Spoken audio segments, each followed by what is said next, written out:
엘리베이터 앞에서 한 아이가 넘어졌습니다. 주변 어른들은 웃으며 말합니다.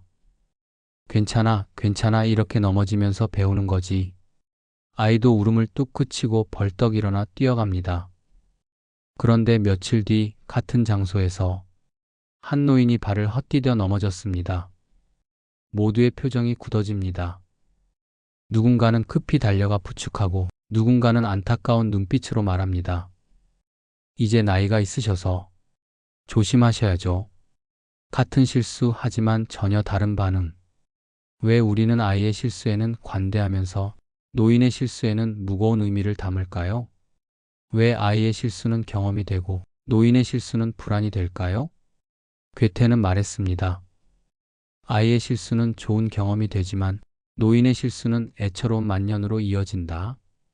이 짧은 문장은 우리 사회가 나이에 따라 실수를 해석하는 방식, 그리고 인생의 후반기를 바라보는 시선까지 통찰하고 있습니다. 지금부터 이 철학적 질문을 함께 따라가 보려 합니다. 실수는 정말 나이의 문제일까요? 아니면 해석의 문제일까요? 같은 실수지만 나이에 따라 전혀 다른 해석과 반응을 낳는 이유는 무엇일까요? 아이의 실수는 호기심에서 비롯됩니다. 불에 손을 대고 화상을 입으면 그제야 불은 뜨겁다는 것을 배웁니다. 이런 시행착오를 통해 아이는 세상을 익혀갑니다. 실수는 그저 배우는 도구이고 경험은 시간 속에서 차곡차곡 쌓여 그 아이를 한 사람으로 자라게 합니다. 하지만 노인의 실수는 다르게 여겨집니다. 무심코 넘긴 작은 실수가 사고로 번지면 주변 사람들은 걱정과 불안을 앞세우며 말합니다. 이제는 혼자 두면 안 될 것 같아. 아무래도 요양시설을 알아봐야 하지 않을까? 노인의 실수는 단순한 행동의 실수가 아니라 능력의 상실로 간주됩니다. 그 실수는 곧 더 이상 스스로 삶을 온전히 다룰 수 없다는 사회적 판단으로 이어지기 쉽습니다. 이러한 시선 속에서 노인은 실수 그 자체보다 실수를 했다는 사실에 깊은 두려움을 느낍니다. 다시 일어설 수 있을지, 이제부터는 무엇을 포기해야 할지, 자신의 존엄과 자유가 얼마나 남아있을지를 묻습니다. 괴테의 말은 이런 나이든 이들이 겪는 정서적 무게와 사회적 불안을 고스란히 보여줍니다.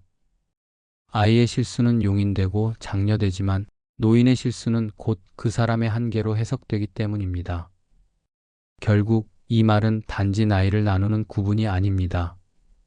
우리가 시간을 어떻게 대하고 실수를 어떻게 바라보는가에 대한 철학입니다. 우리는 실수를 배움의 일부로 보는가, 혹은 실패의 징조로 보는가? 괴테의 문장을 따라가다 보면 어쩌면 실수는 본질적으로 동일한 것이며 그것을 받아들이는 우리의 태도만이 다를 뿐이라는 사실을 깨닫게 됩니다. 실수는 누구에게나 일어납니다. 말을 더듬거나, 약속을 깜빡하거나, 길을 잘못 들거나, 순간의 판단착오로 낯선 상황에 놓이기도 합니다. 하지만 그런 실수가 사람마다 전혀 다른 결과를 낳는 것을 우리는 자주 목격합니다. 특히 그 사람이 어린아이인지 아니면 나이 든 어른인지에 따라 그 실수의 해석은 극명하게 달라집니다. 아이가 실수를 하면 대부분의 어른들은 이렇게 말합니다. 괜찮아, 누구나 다 그래. 실수하면서 배우는 거야. 아이의 실수는 너그럽게 받아들여집니다.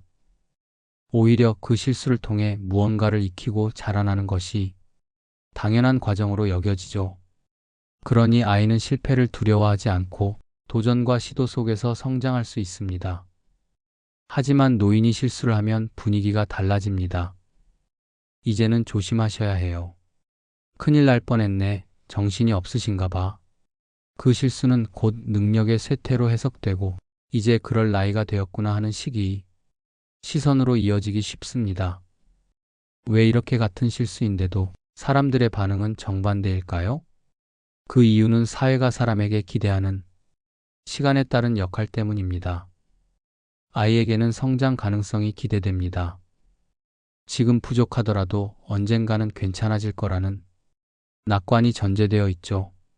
하지만 노인에게는 완성됨이 기대됩니다. 이제는 실수보다는 안정과 숙련을 보여야 할 시기로 여겨지기 때문입니다. 실수란 실제로 한 행동이 의도에서 벗어났을 때 생기는 일입니다. 즉, 누구나 할 수 있고 누구에게나 일어나는 일입니다.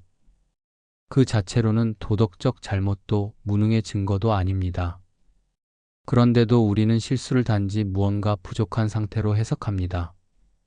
그리고 그 부족함을 용서받을 수 있는 대상은 성장 중인 사람, 즉 아이들이라 생각합니다. 반면 노인은 이미 완성된 존재로 보기 때문에 거기서 드러나는 실수는 마치 준비되지 않은 퇴장처럼 느껴지게 됩니다. 이런 편견 속에서 아이의 실수는 자존감을 세워주는 디딤돌이 되지만 노인의 실수는 자존감을 무너뜨리는 짐처럼 작용합니다. 그러나 우리는 여기서 질문해 봐야 합니다. 정말로 삶의 완성이라는 것이 있을까요? 우리는 끝없이 배우고 실수하고 다시 돌아보며 살아가는 존재 아닐까요? 스토아 철학자 에픽테토스는 이렇게 말했습니다. 우리에게 일어나는 일이 문제가 아니라 그 일을 해석하는 방식이 문제다. 이 말은 실수에 대해서도 정확히 적용됩니다. 실수가 문제가 아니라 그 실수를 바라보는 우리의 시선이 문제일 수 있다는 말이죠. 실수라는 단어 자체에는 부정적인 뉘앙스가 묻어 있습니다. 뭔가 잘못된 것, 계획에서 어긋난 것, 의도하지 않았던 결과. 우리는 그 실수 자체보다 그로 인해 생길 결과와 타인의 평가를 두려워합니다. 특히 나이가 들수록 그 두려움은 더 커집니다. 왜냐하면 실수 하나가 곧 이 사람의 전반적인 능력 저하로 연결될 수 있기 때문입니다. 하지만 에픽테토스는 이렇게 묻습니다. 당신의 판단은 누구의 것인가? 그 사건을 해석하는 주도권은 과연 누구에게 있는가? 그가 강조한 것은 사건이 아니라 해석이었습니다. 불이 뜨겁다는 사실은 누구에게나 같습니다. 하지만 어떤 이는 그 열기를 보고 두려움에 멀어지고 어떤 이는 그 열기를 통해 조심함을 배우고 또 어떤 이는 그 열기에서 요리를 배우고 따뜻함을 얻습니다. 똑같은 실수, 그것이 삶의 끝으로 느껴지는 사람도 있고 또 그것을 삶의 새로운 전환점으로 받아들이는 사람도 있습니다. 노인의 실수 역시 마찬가지입니다. 왜 이 나이에 이런 실수를 했을까? 라고 자책하기보다 아직도 내가 배울 수 있구나라고 여길 수 있다면 그 사람은 나이와 상관없이 여전히 살아있는 철학자입니다. 에픽테토스는 실수를 운명의 일부로 받아들일 것을 권합니다. 즉, 실수는 우리가 조정할 수 없는 외부의 일이며 우리가 해야 할 일은 그것을 어떻게 해석하고 반응할 것인지를 결정하는 것입니다. 그의 철학은 이렇게 속삭입니다. 실수를 두려워하지 말라. 그것은 너를 무너뜨리기 위해 온 것이 아니라 너 자신을 더 깊이 들여다보라는 신호일지도 모른다. 그래서 우리는 묻습니다. 어떤 실수는 정말로 부끄러운 일이었을까? 혹은 그 실수 덕분에 우리는 더 단단해졌던 건 아닐까? 우리는 누구나 실수합니다. 그리고 실수의 무게는 종종 우리의 어깨를 짓누릅니다. 하지만 그 실수를 통해 더 자유로워질 수도 있습니다. 에픽테토스가 말한 것처럼 우리는 외부의 일보다 그것을 받아들이는 내면의 힘으로 살아가는 존재이기 때문입니다. 어쩌면 실수 자체보다 더 중요한 것은 그 실수를 마주하는 태도일지도 모릅니다. 같은 실수라도 어떤 이는 고개를 떨구고 어떤 이는 그 경험을 자양분 삼아 한 걸음 나아갑니다. 실수는 사람을 나누지 않습니다. 단지 그 사람의 내면을 비추어 줄 뿐입니다.